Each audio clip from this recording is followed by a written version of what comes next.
बाप रे! एवढं सगळं फर्निचरचं कलेक्शन पाहून आज मी इतकी कन्फ्यूज झाले, की मला समजत नव्हतं, की फायनली कुठला कलर चॉईस करायचा आहे. हाय गाईज, मी आहे प्राजक्ता आणि माझ्या सलॉनच्या प्रवासामध्ये तुमच्या सगळ्यांचं स्वागत आहे.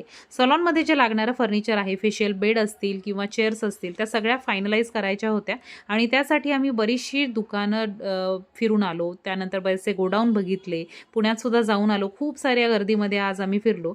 परंतु आता बऱ्याच ठिकाणी पाहिल्यानंतर एक ठिकाण आम्हाला असं मिळालं की तिथे बऱ्यापैकी व्हरायटी अवेलेबल होती. खूप सारे कलर ऑप्शन्स होते. इम्पोर्टेड फर्निचरमध्ये सुद्धा खूप छान छान ऑप्शन होते, परंतु ते कस्टमाइज करता येत नाहीत आणि त्यामुळे आम्हाला इंडियन फर्निचरमध्ये आता ते सिलेक्ट करायचे आहेत आणि हे सिलेक्ट करून आम्ही आमच्या थीमनुसार पूर्ण जे कलर आहेत ते फायनल करणार आहोत. तर अशा प्रकारे गेल्या 2 ते 3 दिवसांपासून फर्निचरसाठी आम्ही फिरत आहोत आणि असं वाटतंय की आता फायनली इथूनच आम्ही सगळ्या गोष्टी परचेस करू. तर आता याचं कोटेशन काढून कलर आणि क्वांटिटी आम्हाला फायनल करायची आहे आणि इथून पुढच्या माझ्या प्रवासामध्ये माझ्यासोबत राहण्यासाठी मला फॉलो करायला विसरू नका. भेटूयात नेक्स्ट व्हिडिओमध्ये. Bye bye.